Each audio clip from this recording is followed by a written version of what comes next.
Quem conhece o brasileiro sabe que para ele pão é muito mais que farinha, água e sal.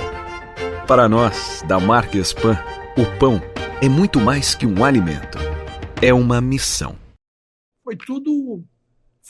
Foi uma espécie de desacato, né? Hoje não seria possível isso aí. Hoje a CBF não aceitaria o que a então CBD aceitou, né? Que era, por um jogador não ter sido convocado, aceitar um jogo de desagravo. A CBF de fato não aceitaria, Mário Marcos.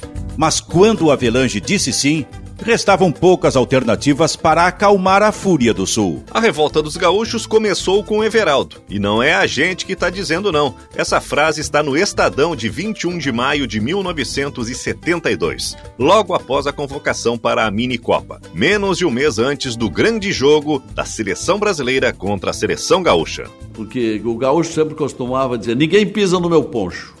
Pois ao relegarem o Everaldo, foi pisar no poncho dos gaúchos. E colorados e gremistas, não são apenas gremistas, que era o time do Everaldo, mas os colorados também se revoltaram com aquele gesto. Mas o Internacional também foi ofendido com a ignorância de seus craques para a seleção. Os jornalistas Lazier Martins e Batista Filho estão certos. Mas reparem numa coisa, o texto do jornal diz que a revolta dos gaúchos começou com o Everaldo. Isso significa que a não convocação do jogador do Grêmio deu início ao levante, mas não foi o único motivo. Bom, primeiro eu acho que se a CBF, a CBD da época, né, se ela tivesse a tranquilidade de fazer uma análise fria do que poderia acontecer, ela não teria vindo. Verdade, Cláudio. Esse é o Cláudio Duarte, lateral direito do Inter na época. Acontece que a CBD aceitou o desafio e levou a seleção até o Beira-Rio porque não tinha escolha.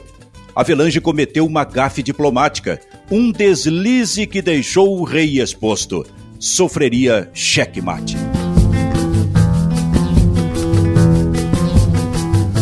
Eu sou o Silvio Benfica. E eu sou Kleber Grabowska. E ao longo de 5 episódios, a gente vai falar sobre o futebol dos anos 70, enquanto te explica o motivo pelo qual um estado inteiro se voltou contra a seleção brasileira em 1972. Ou melhor, os motivos, porque a gente descobriu que há mais do que se pensava nessa história. A gente vai te contar por que a CBD submeteu os heróis do Tri à hostilidade de 100 mil pessoas. E como João Avelange foi convencido a aceitar um jogo que envolveu intriga, militares, uma vaia em uníssono ao hino nacional, agressões e possivelmente uma bandeira do Brasil queimada em plena ditadura militar.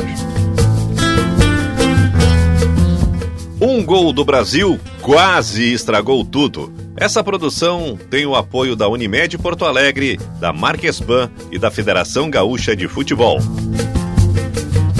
Episódio 3. O Brasil vai até o Chuí. A essa altura já não é segredo para ti que nos ouve que o Everaldo era um cara e tanto. Assim como também não é segredo que os gaúchos se revoltaram quando souberam que ele não estava convocado para a Minicopa. O técnico da seleção em 72 era Mário Jorge Lobo Zagallo, e naturalmente cabia a ele escolher o time que disputaria a Taça da Independência, o nome oficial da Minicopa. O torneio era a ideia do general Médici, o ditador do momento. E a sugestão foi prontamente acatada por João Avelange, então presidente da CBD, que era como se chamava CBF na época. Os dois concordaram que era preciso celebrar os 150 anos da independência do Brasil. E Avelange ainda tinha um segundo motivo. Estava de olho na eleição da FIFA e essa era a oportunidade perfeita. Posso lhe dizer que pensava vencer. A convocação saiu em 15 de maio de 72. E aí começou o problema que nós te contamos nos últimos 2 episódios. Everaldo estava fora. E no dia 16 os jornais já estampavam: gaúchos declaram guerra à seleção. Viva a República Rio-Grandense! Esse grito aí é do filme Neto Perde Sua Alma, do diretor Tabajara Ruas, lançado em 2001. Mas não foi muito diferente, não. Deixar o gauchão da Copa de fora criou um clima de revolta que estava estampado em todos os jornais de Porto Alegre e até do centro do país, embora com outro tom. Um clima de revolta que estava nas ondas das rádios e invadia a TV. Imprensa, dirigentes de Grêmio e Inter, jogadores e torcedores faziam naquele momento acusações severas à CBD, afirmando que os diretores da entidade estavam comprometidos com os clubes cariocas. E quanto à Avelange, bom, aí a guerra era aberta. Se fosse um tabuleiro de xadrez, naquele 16 de maio era possível dizer que os gaúchos já começaram atacando com a dama e o bispo. Foram pra cima do rei. Nunca imaginava que esse dia poderia ocorrer. Os jornalistas começaram a ventilar a ideia de que os gaúchos não prestigiariam as semifinais da Minicopa. Dizia-se em alto e bom som que a Avelange não ganharia dinheiro nenhum em Porto Alegre nem para pagar a bola. E isso era um problema imenso para o dirigente, porque ele tinha saído por aí, mundo afora, oferecendo rios de dinheiro para trazer seleções para o Brasil e votos para ele. A eleição da FIFA seria 2 anos depois e ele estava em plena campanha. Tanto que o então presidente Stanley House estava boicotando o torneio. É só olhar para ver que, por mais incrível que tenha sido, a Minicopa não tem Alemanha, Itália, Inglaterra. Mas por aqui o pessoal não estava preocupado com isso. Pelo contrário, há registros em jornais de São Paulo que a gauchada estava tão incomodada que arriscava ameaçar a Avelange, dizendo que era melhor ele não aparecer por estas bandas. Vocês lembram o que a gente contou sobre o jornalista Lauro Quadros lá no primeiro episódio, não é? Olha, gente, a convocação do Zagallo 24 horas depois daquele banho que demos nos uruguaios é uma vergonheira. Querem uma prova da sujeira? Everaldo foi único tricampeão desconvocado. Único. Para o Rio Grande do Sul, uma punhalada. Tal como o esquecimento de Cláudio Miro. Agora eu sei por que o Zagallo não veio ao Beira-Rio no domingo. Aliás, depois dessa, nem precisa vir mais. Pois o Lauro disse isso na Rádio Guaíba e escreveu na Folha da Manhã.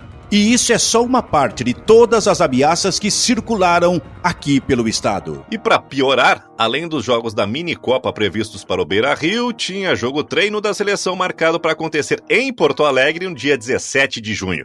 Mas calma, era contra um time alemão. Imagina o clima de festa.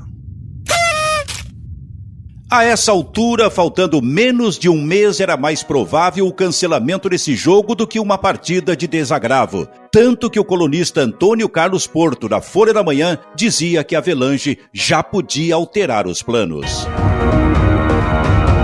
Sem falar no presidente da Federação Gaúcha de Futebol, Rubens Hofmeister. Ele estava em chamas e também não media palavras. Disse que, com a não convocação de Everaldo, cortaram a única ponta que mantinha o Estado ligado ao esporte nacional. Aliás, ele foi mais longe e sugeriu que estava fazendo um levantamento da vida de Zagallo, insinuando que ele só levava afilhados para a seleção, ignorando inclusive a participação do próprio Everaldo em 70. Mas ok.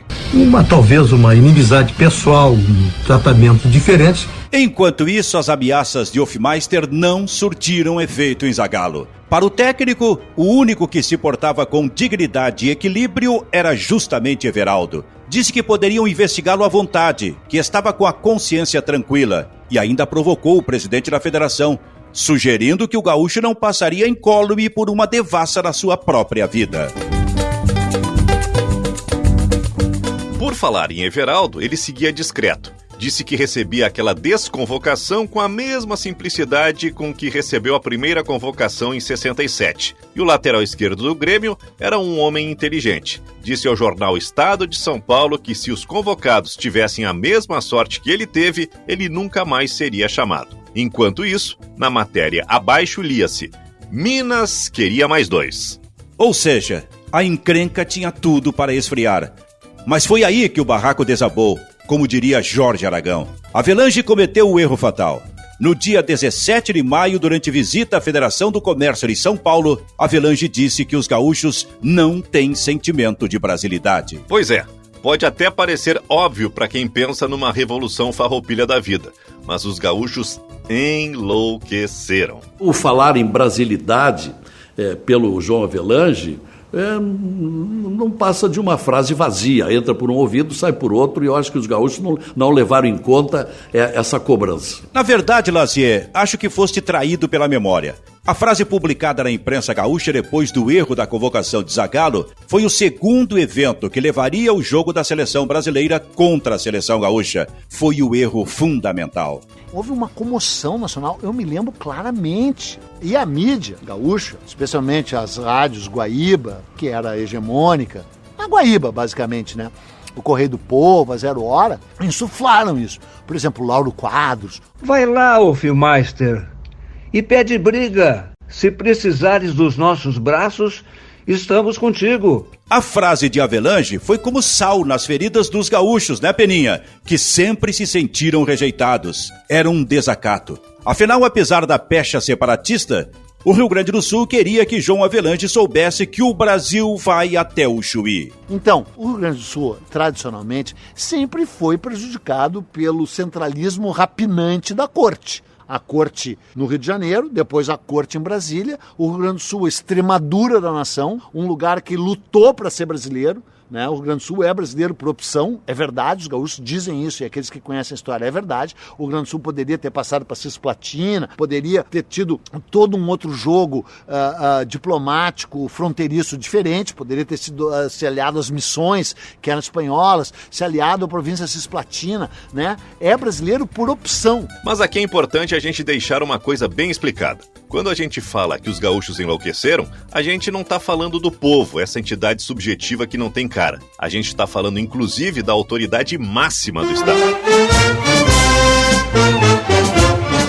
No dia 18, dia seguinte à declaração de Avelange, o governador Euclides Triquez enviou um telegrama ao presidente da CBD pedindo explicações. Peço ao ilustre presidente a gentileza de informar o exato teor das declarações prestadas na sede da Federação do Comércio de São Paulo, aqui divulgadas, atribuindo a torcedores gaúchos a falta de sentimento de brasilidade.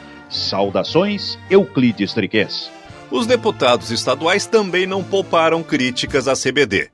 E os parlamentares de Arena e MDB, talvez em uma união ainda mais estranha que a de gremistas e colorados naqueles tempos, aprovaram o texto de outro telegrama por unanimidade.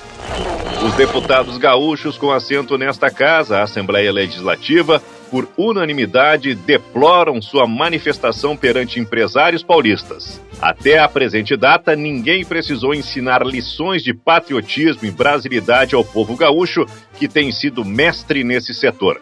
Fica convidado a vir até o Rio Grande do Sul a fim de aprender, ao longo de nossa história, os exemplos mais vivos e dignificantes de como se constitui com lutas e sacrifícios as páginas da história brasileira.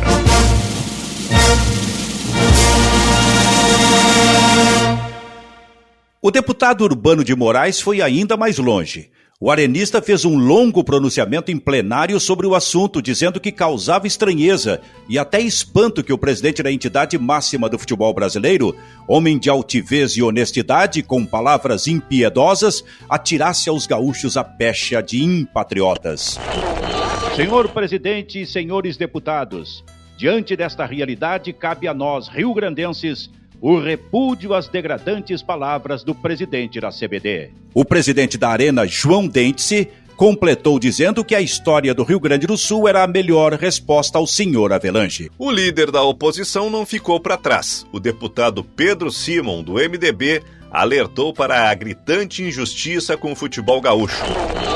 E ainda o que é mais lamentável, ofende-se a dignidade da nossa gente. No final da tarde, no dia 18, já se acumulavam dezenas de pronunciamentos, listas e abaixo-assinados com mensagens de protesto. Todas deveriam ser enviadas ao presidente Médici. Uma delas, que circulava pela Rua da Praia, no centro da capital, indicava que os signatários manifestavam a mais viva repulsa face à manifestação do presidente da CBD. O prefeito, que hoje é nome de viaduto arenista Thompson Flores, lamentava o ocorrido. O vereador, que hoje é nome de Largo, o MDBista Glênio Pérez, era taxativo. Avelange demonstra não ter condições para nem mesmo dirigir uma liga esportiva do interior. E foi a partir deste dia que a imprensa gaúcha começou a chamar Avelange de Jean-Marie, dando uma letrinha sobre brasilidade. No dia do grande jogo, a torcida gaúcha estendeu uma faixa enorme na arquibancada com um recado com destino certo. Jean-Marie, o Brasil vai até o Chuí. A verdade é que Avelange tocou num ponto sensível dos gaúchos, né, Peninha? Claro, tem outros ingredientes, né? Porque tem essa coisa da indômito, liberdade, cavaleiro, gaúcho, central dos pampas, guerras, tem esse condimento, além do fato de se sentir historicamente prejudicado, inclusive na questão tributária, né? Que foi a origem da Revolução Farroupilha e de outras revoltas. Então daí, quando isso vira metáfora, né? E um gaúcho é nítida e claramente prejudicado, no caso o Everaldo, que não foi convocado, a coisa vira uma Revolução Farroupilha e nesse caso fez sentido, entendeu? Porque, nós sempre sendo prejudicados, agora nós vamos mostrar para vocês quem nós somos mais machos e ainda por cima vamos nos separar. E é isso mesmo. Pena que não separou. Esse tipo de constrangimento não era algo que Avelange conhecia bem, por isso tratou logo de desmentir. João Avelange sempre foi um sujeito muito poderoso. E ele foi o grande protagonista do crescimento da seleção brasileira. Isso inegável, a tal ponto que ele se projetou de tamanha maneira que acabou sendo presidente da FIFA, não é? E fez herdeiro, inclusive. Não para a FIFA, mas para a CBF ele fez. O João Avelange era um diplomata, era um diplomata, um sujeito extremamente elegante, sempre muito bem vestidos, ternos muito bem cortados, gravatas muito bonitas. Era uma figura internacional, né? Era uma figura que tinha prestígio internacional. Ele conquistou votos com países que jamais se imaginava para se eleger presidente da FIFA. Foi presidente da FIFA. Mas dessa vez ele abandonou a diplomacia e decidiu contra-atacar. Acusou a imprensa. Fácil, não? Fui chamado para fazer uma palestra na Federação do Comércio e Indústria de São Paulo. E sem bem o que disse, inclusive está gravado. Mas o colega de vocês, possivelmente um mau caráter, transmitiu uma frase que não foi dita por mim e que não representa meus sentimentos pelo Rio Grande do Sul. Só lamento que na imprensa, às vezes, apareçam homens desse teor. Avelange estava viajando pelo Nordeste. Enquanto isso, Silvio Pacheco, vice-presidente da CBD, estava de viagem programada a Porto Alegre justamente para celebrar o aniversário da federação, que é em 18 de maio. E ele tratou de defender Jean-Marie. Disse que a fala do Cartola havia sido descontextualizada. Enquanto isso, Hofmeister recebia telefonemas do interior e tinha que lidar inclusive com protestos em frente à entidade. Eu sempre transferi à imprensa tudo aquilo que eu pude fazer no sentido de ir a favor do esporte. Acontece que naquele momento a acusação de Avelange era muito grave. Seria em qualquer momento, tanto que foi repudiada por direita e esquerda. Mas naquele momento era específico. Naquele ano de 72 era ainda mais sensível, especialmente para os arenistas. No primeiro episódio, a gente te contou que 1972 foi um ano atípico e que o governo militar capitaneou uma série de ações para celebrar o Sesc Centenário da Independência. Era o tempo dos 90 milhões em ação e do milagre brasileiro. A ditadura investia em propaganda para mostrar o Brasil do futuro, por mais falso que fosse. E uma das estratégias do general Médici era o fortalecimento da identidade nacional. Era o tempo do Brasil, ame ou deixe-o. Então a gente trouxe o professor César Augusto Barcelos Guazelli, do Departamento de História da URGS, para explicar melhor o quão sensível era essa questão naquele tempo. Tinha uma coisa que era desejada pela ditadura militar, que era uma identidade nacional forte. E aqui eu entro numa outra coisa, quer dizer, nós somos portadores de muitas identidades, né? Nós temos uma identidade nacional, a gente tem uma identidade latino-americana, que a gente só vai observar quando a gente está na Europa e é maltratado pelos europeus, a gente se sente latino-americano, antes de se sentir brasileiro, a gente vê que nós temos parceiros nesses maus tratos.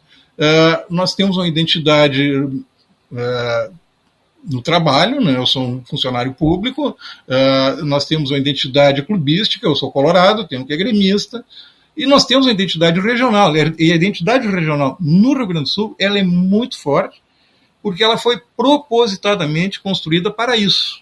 Quer dizer, isso é um projeto ainda do Júlio de Castilhos e que o governo Borges Medeiros leva adiante. E aí se cria, né, algo que não tem nem na Argentina, nem no Uruguai, essa identidade do gaúcho. Por que nós somos chamados de gaúcho? Por que um imigrante italiano é chamado de gaúcho? Por que alguém que trabalha na agricultura e é estrangeiro é chamado de gaúcho? gaúcho no Uruguai e na Argentina, quer dizer, é aquele que está no campo. Então o gaúcho é aquele do campo. Aqui não, aqui foi generalizado isso. E isso é proposital, isso é uma coisa que foi construída, foi feita. E há exemplos práticos para além do folclore, né, professor? A primeira gravadora de discos no Brasil é em Porto Alegre. Uma gravadora de um sujeito que se chamava Savério Leonetti. Essa gravadora, que produzia gramofones, chamava-se Casa A Elétrica. O lado A era um tango. Vieram da Argentina e gravaram um tango aqui. O lado B era um daqueles trabalhadores, um descendente italiano, tocando um shot, né? Tocando uma gaita, tocando um shot. Então, essas coisas elas fazem sentido. Então, essas coisas todas dão fundamento a uma identidade regional que estava sendo negada pela ditadura. Então, esse pretenso milagre econômico como pano de fundo para a felicidade que se encontra nos estádios e na congregação popular. Então, este foi um movimento que, talvez subjetivamente, tenha mexido também com o povo gaúcho, que se sentiu ofendido com o alojamento do único representante do Rio Grande do Sul. Pegando carona no raciocínio do Batista Filho, é como se as duas identidades, a do brasileiro e a do gaúcho, de repente não pudessem coexistir. E o fato de o presidente ser gaúcho não mudava muito. Isso, segundo conta o professor Guazelli. E mesmo que ele se apresentasse como muito gaúcho, ele ganhou um cavalo numa exposição, ele montou no cavalo, deu uma volta, sabe? Deu uma volta galopando. Então ele se dizia, no discurso de posse dele, ele disse que ele era militar, mas que ele era cavaleiro e que ele era um homem da fronteira. Eu sou um homem do campo e sou um homem da fronteira. Mas nunca houve uma valorização da identidade do Rio Grande do Sul. Aliás, o Getúlio fez a mesma coisa. O Getúlio queimou as bandeiras estaduais. Tá? Então, criar uma identidade nacional é difícil. Ela é difícil. Tá? Mas, de qualquer maneira, essa nossa identidade regional é muito forte. E aí a crise essa do Everaldo desencadeou um problema. Porque o Rio Grande do Sul, devido à grande quantidade de imigrantes que vieram para cá, ele se diz, né, que é um estado diferenciado do restante do país. É um estado à parte, é um estado peculiar, estado à parte. Tudo aqui é diferente. É a nossa cultura, é os nossos traços, é as nossas coisas. Eles são brasileiros, nós somos gaúchos. E isso aí vai entrar nesse aspecto. Quando o jogador Everaldo não é convocado, aí deixa de ser uma questão étnica para ser uma coisa do Rio Grande do Sul. Não foi o Everaldo, foi o Rio Grande do Sul. O historiador Eusébio Assunção pontua a questão étnica, porque um estado majoritariamente branco sair em defesa de um homem negro não é sinônimo, segundo ele, de democracia racial. Também não significa que não há racismo. Muito pelo contrário. A questão é que aqui, neste caso, a identidade do gaúcho falou mais alto. O gaúcho se sentiu ofendido. Os nossos brios estão feridos. Pois é, professor. Uma situação que já estava sensível foi agravada. Nós nos sentimos atingidos por isso aí. Não foi o Everaldo, fomos nós. Foi o Rio Grande do Sul. A imprensa tomou partido, todo mundo tomou partido naquele episódio. Sob pressão, Avelange continuava dizendo que a gravação provaria a inocência, que tudo estava registrado e que as palavras do dirigente haviam sido distorcidas.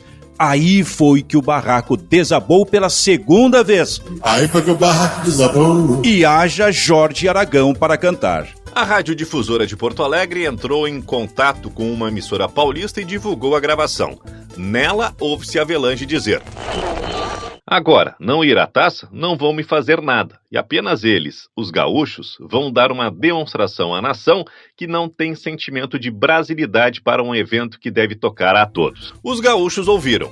E assim, acrescentaram o adjetivo mentiroso à já imensa lista de elogios que dedicavam a Jean-Marie. A gravação foi ouvida também pelo governador Triquês. E para o azar de Avelange, ele ouviu antes de ler o telegrama em que o dirigente se dizia injustiçado e vítima de uma calúnia.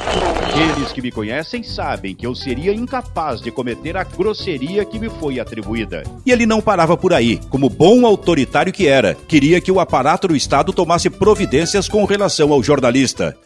Solicito suas providências e determinações para que órgão competente do governo federal averigue o autor dessa nota e proceda de acordo com a lei de imprensa. Só um parêntese aqui. A lei de imprensa é um dispositivo de 1967 que previa, entre outras coisas, uma série de punições severas a jornalistas.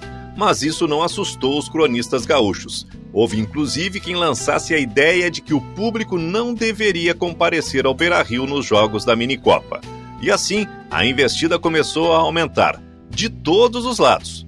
Peões, Bispo, a Torre, o Cavalo. O vereador José Vecchio, de Porto Alegre, apresentou um anteprojeto de lei considerando o brasileiro Jean-Marie, presidente da CBD, persona non grata. O texto seria enviado para apreciação na Câmara e, caso fosse aprovado, Avelange ficaria impedido de participar de qualquer ato oficial no Estado. O projeto não foi adiante, é lógico, mas naquele dia 23 de maio, ninguém sabia disso. O chargista São Paulo, no vespertino Folha da Tarde da Caldas Júnior, desenhou a ameaça. Mostrava o presidente Médici sentado a uma mesa e o presidente da Federação Gaúcha de Futebol dizendo-lhe ao ouvido: "Viu, presidente, o Avelange anda dizendo por aí que nós gaúchos somos maus patriotas."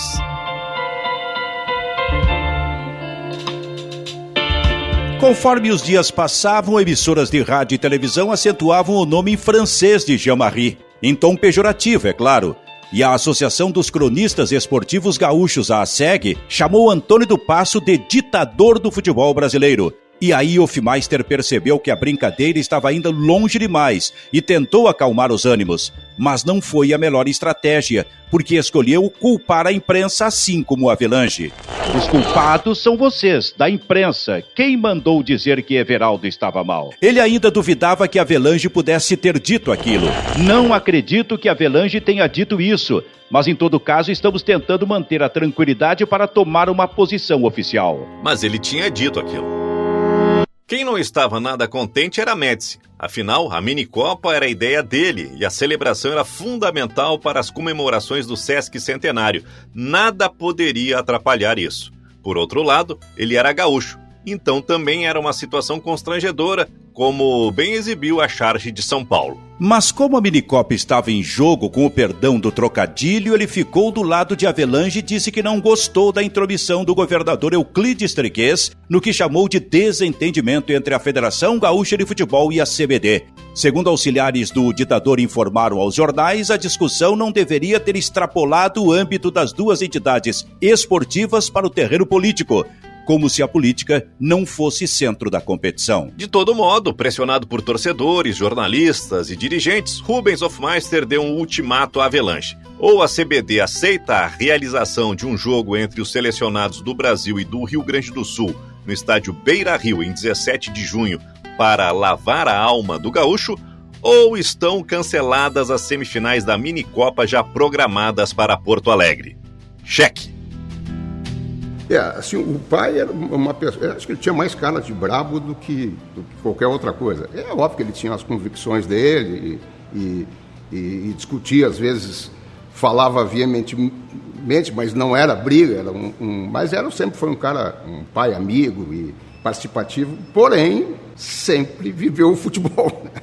Eu, casualmente, tenho uma irmã minha, a Fernanda, que faz aniversário dia 18 de maio, que é o dia do aniversário da federação. Pô, era aquele negócio, o pai vai vir no aniversário ou vai no aniversário da federação. Mas sempre foi um cara muito bacana e as convicções dele, mas um excelente avô, foi para os meus filhos e os meus sobrinhos também.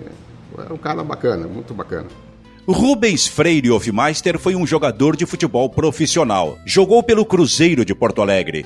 Ele fez parte da primeira excursão de um time gaúcho pela Europa no final dos anos 50. Bom, primeiro, o pai veio para Porto Alegre, foi o Grêmio jogar com um combinado das Missões. E eu sei que tinha um amigo dele, que era o falecido Carlos Rosa, que era o titular. Esse é o filho do homem, que leva o nome do pai.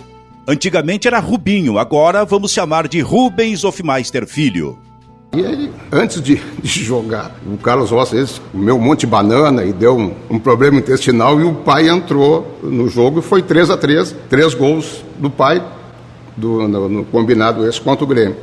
E o Bumbel era o técnico do Grêmio na época. Questão de 15, 20 dias depois, o Bumbel foi lá em Palmeiras, lá falar com o meu avô, e trouxe o pai pro Grêmio. Aí o pai jogou no Grêmio, não jogou, acho que não teve muito, toda hora se machucava, foi pro Inter e acabou no Cruzeiro, que é aí que ele fez aquela excursão para a Europa, acho que foi o primeiro time gaúcho a fazer, e ele fala muito que jogou com Puskás e Di Stefano, e o Cruzeiro saiu de uma certa forma lá consagrado, porque, se eu não me engano, de 7 partidas perdeu uma, ganhou, e Patrão jogou no Santiago Bernabéu com o Real Madrid, e uma vez eu estava na rua da praia, estava caminhando com o pai, estava o Foguinho, né? O pai me chamou lá, teu Foguinho, fala para ele como é que ele jogava. Teu pai era um grande corredor, mas não jogava nada. Ele me lembra de, mas na época o futebol era outro, né? Era ponteiro direito e tal. Hofmeister era um dos homens mais poderosos do futebol gaúcho. Comandou a Federação Gaúcha por muitos anos e até se arriscou na política, embora não tenha tido sucesso. Lá no ano da graça de 1978, o então presidente da Federação Gaúcha de Futebol, Rubens Hofmeister, se candidatou a deputado federal e não foi eleito. Só não foi eleito, como fez uma votação muito aquém do que se esperava. Mesmo não se elegendo deputado, continuou exercendo o poder. Mas não podemos negar que ele é lembrado mesmo pelo temperamento explosivo. Os cariocas certamente devem lembrar dele por causa da briga com Márcio Braga. Aquela Federação Gaúcha é dirigida por uma bichona há muito tempo, rapaz. Você agrediu ele? Exatamente, por isso não agredi não, por isso eu dei uma surra nele, aqui na CBF. E outra coisa, eu vou encontrá-lo de novo. Porque, não sei, vai apanhar de novo, porque eu sempre respeitei, e se ele não me respeita como autoridade, ele vai me respeitar no pau. O Márcio Braga, o Flamengo vinha jogar contra o Inter. E aí ele estava num programa de televisão, e aí ofendeu o pai com palavras de, aquela bichona, aquele não sei o quê. Porra, e eu vi aquilo, e me lembro que o pai estava no Rio. É óbvio que eu também era cobrado pelos meus amigos aqui. Tu viu que o cara falou? Pô, e aquilo me incendiava. E eu trabalhava com ele, tô no escritório, um pouquinho ele me liga, Rubinho, tô aqui, tá, esse Márcio Braga aí. Eu digo, vai lá e quebra a cara dele. Porra, depois eu não falei mais com ele, só sei que deu 15, 20 minutos depois, começou a Guaíba ligar, a Gaúcha ligar, todo mundo ligar, pô, não sei de nada. Depois eu consegui falar com ele, e eles, dei uma surra aí, ele fez até é bacana de ver ali, porque ele sai, né, dei uma surra, vai apanhar de novo, aí fez aquela moral toda em cima, né? Foi uma confusão. Os dois saíram no braço e a briga ainda tá lá no YouTube para todo mundo ver. Mas não foi exceção, né, Batista Filho? O Márcio Braga, por exemplo, presidente do Flamengo, porque o Márcio Braga vivia da imagem do defensor também, dos humildes desde que fossem flamenguistas. E o Hofmeister manteve aquilo também, ele não ia se dobrar para o Márcio Braga. A briga com o Ibsen Pinheiro, também no estúdio da TV Gaúcha, foi um momento de explosão natural em qualquer ser humano. Não vale aqui consideração sobre mérito, quem tinha razão não tinha. Eu, na época, sempre daria razão, se me perguntasse, digo, o Ibsen tinha razão. E seria, quem sabe, uma parcialidade, porque o Ibsen era meu amigo, meu companheiro, meu grande amigo. Mas o Hofmeister teve isso. O Hofmeister foi o dirigente que soube dar um salto de qualidade na inter-relação do futebol gaúcho com o futebol nacional. Uma das brigas mais famosas do dirigente foi com o jornalista e político Ibsen Pinheiro em 1976. Mas eu saí no tapa, rapaz. Aí no tapa com Rubens Hofmeister. Essa foi a única de que eu participei. Eu acho que foi a minha última briga física. E muito feliz, porque fui eu que comecei e os apartadores que terminaram. Ibsen faleceu em 2020, aos 84 anos, mas antes disso, deu esse depoimento para o documentário Sala de Redação aos 45 do Primeiro Tempo, produzido pelo grupo O Bairrista. No livro de mesmo nome, que eu escrevi com a parceria do Maicá, do Júnior Maicá, a gente conta como foi a briga. Hofmeister faleceu em 2001, aos 68 anos, e não deixou o registro da versão dele da história. Mas o que aconteceu foi o seguinte: Durante uma edição do programa Sala de Redação da Rádio Gaúcha, os participantes estavam fazendo comentários sobre a gestão da federação. Ibsen foi bastante duro com Hofmeister, pois quando o programa terminou, lá estava Rubens Hofmeister do lado de fora do estúdio, esperando por Ibsen. Me chegou lá e me ofendeu, e eu me senti ofendido. Eu não quero reproduzir o clima, né? Mas eu me senti ofendido e depois parti para um revide físico. E aí eu dei um soco e apartado. Mas eu me lembro que mais do que a briga foi a repercussão, porque pelos jornais eu dei uma surra no Hofmeister. Ibsen espanca Hofmeister. Hofmeister leva a surra de jornalista. Jornalista enquadra arbitrário com o sopapo. Essas eram as coberturas, né? No dia seguinte, na 0 Hora, da Folha da Manhã, da Folha da Tarde, Correio do Povo. Ainda tinha Diário de Notícias, eu acho, sei lá. Aí o Hofmeister ficou tão chateado com aquilo que me desafiou para um duelo. E escolheu o local. Vamos fazer um duelo no Largo dos Medeiros. E eu disse, bom, aí a Folha me entrevistou, Folha da Manhã. E eu disse, olha, eu sou desafiado, eu teria a prerrogativa de escolher o local e as armas. Mas eu aceito o local, já que ele escolheu, mas das armas eu não abro mão. E qual é a arma que você escolhe? Um dicionário. O homem era bravo. E aí tem uma lista de gente para falar desse traço. João Carlos Belmonte, Batista Filho, Cláudio Duarte, Fernando Carvalho, Lazier Martins. A lista é longa. Ponteiro direito do Cruzeiro de Porto Alegre, que hoje virou cemitério. Quem sabe um dia a gente não vai para lá, né, Benfica? Bom, eu quero ser cremado. Seguinte, o Hofmeister, tá? Divergências existiram sempre na carreira do Hofmeister. O Hofmeister foi um muito bom presidente da federação. O Hofmeister gostava de briga. Uma vez ele brigou com toda a empresa do Rio Grande do Sul, né? Pegou a Rádio Farroupilha e brigou com toda a imprensa. Ele nunca teve medo de briga. Pois ele, lá da região de Passo Fundo, tem aquela característica que são mantidas por todos os homens públicos, às vezes determinadamente. Eu preciso ser assim, porque eu tenho que dizer que não sou o cara para ceder quando não dá para ceder. O Hofmeister brigava e fazia as pazes, com algumas exceções. Era daqueles caras, como a gente fala aqui, peitudo, né? Peitudo, corajoso, batia de frente. Olha, eu me dava muito bem com o Rubens, me dava muito bem com ele.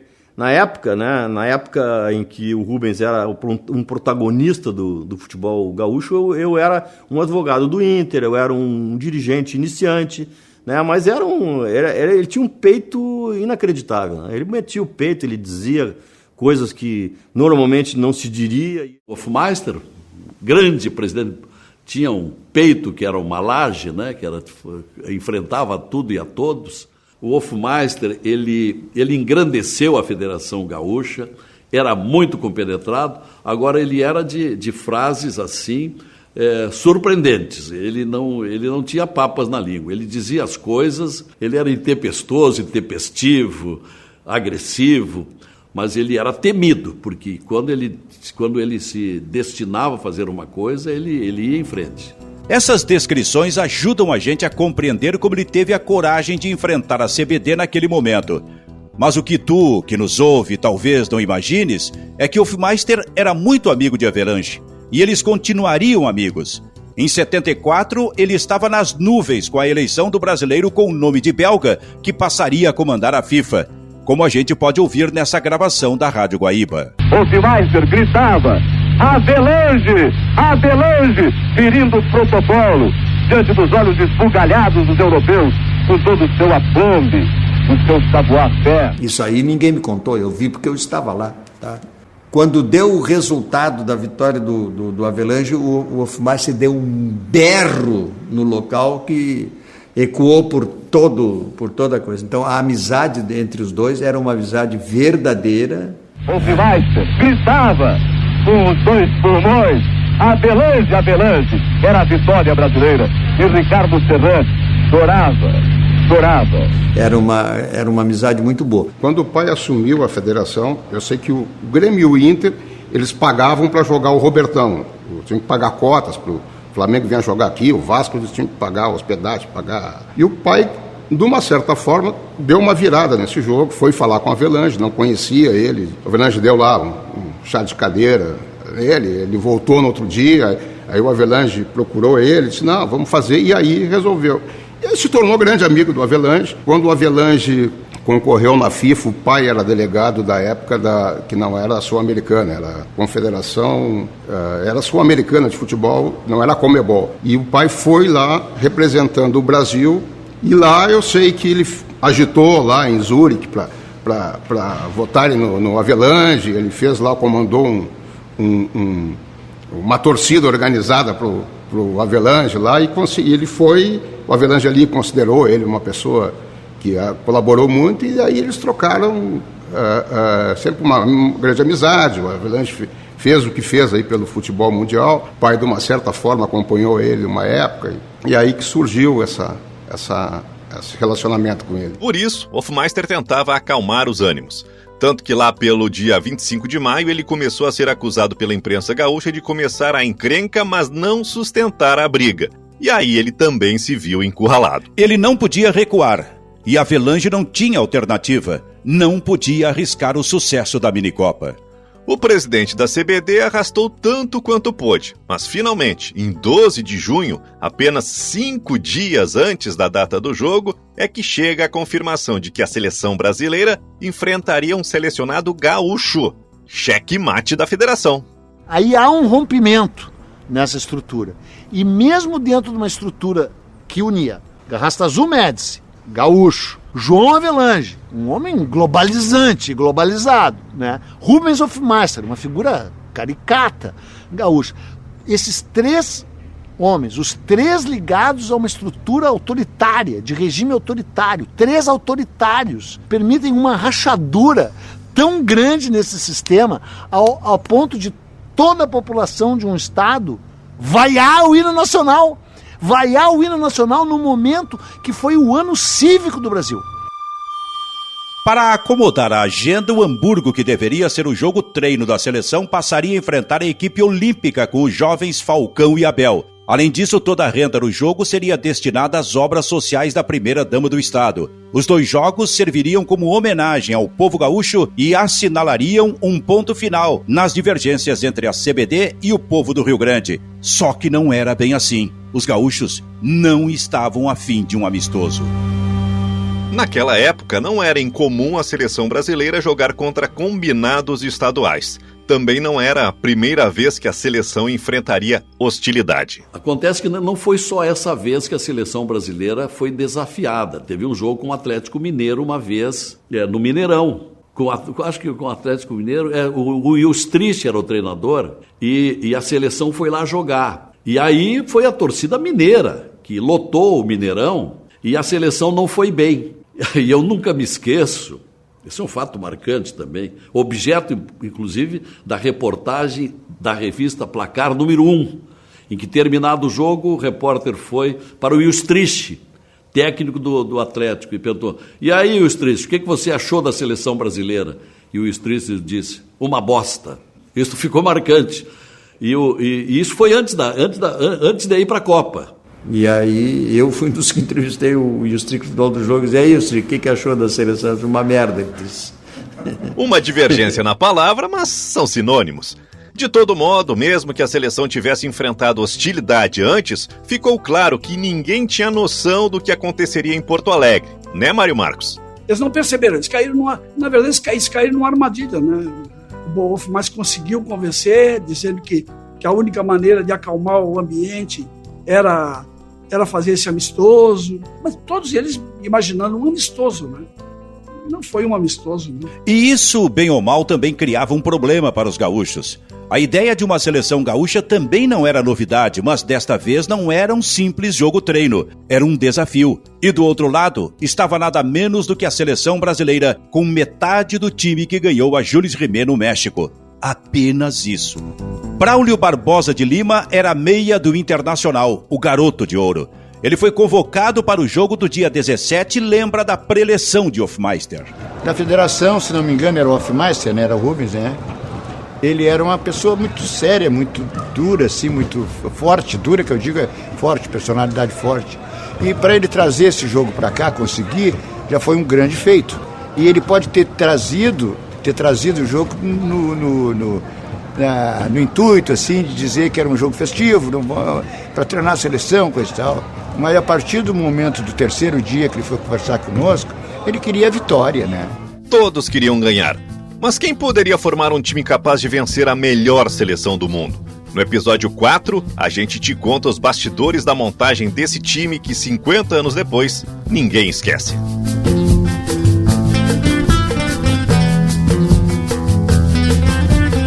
Um Gol do Brasil Quase Estragou Tudo é uma produção da Toda Voz e tem o apoio da Unimed Porto Alegre, da Marquespan e da Federação Gaúcha de Futebol. As vozes de Avelange e Hofmeister, assim como o registro da eleição da FIFA em 1974, pertencem ao arquivo da Rádio Guaíba, que autorizou a utilização do material no nosso podcast. O áudio da entrevista de Ibsen Pinheiro foi extraído do documentário Sala de Redação, aos 45 do primeiro tempo, do grupo O Bairrista. Este episódio também usou trechos do filme Neto Perde Sua Alma, do diretor Tabajara Ruas, lançado em 2001, e do hino do estado do Rio Grande do Sul.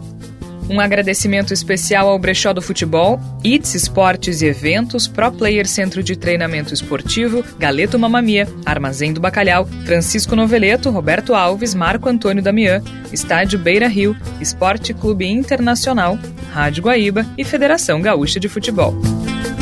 A idealização e a apresentação do podcast é do Kleber Grabowska e do Silvio Benfica. A pesquisa e o roteiro foram feitos pela Georgia Santos. Colaboração para a pesquisa da Flávia Cunha. A produção foi do Márcio Beyer. A captação de som das entrevistas presenciais foi do Leonardo Petersen. Edição e finalização, Douglas Weber. A música original é do Gustavo Finkler. Quem cuida das redes sociais do projeto é a Milena Giacomini. Apoio do Gustavo Mittelman, Binho Ferronato e Eduardo Rosa. O motorista da produção foi o Tomás Edson. A coordenação, da Georgia Santos. Realização Toda Voz e Catraca Filmes. Um Gol do Brasil Quase Estragou Tudo. Siga a gente nas redes sociais, @o Brasil vai até o Chuí.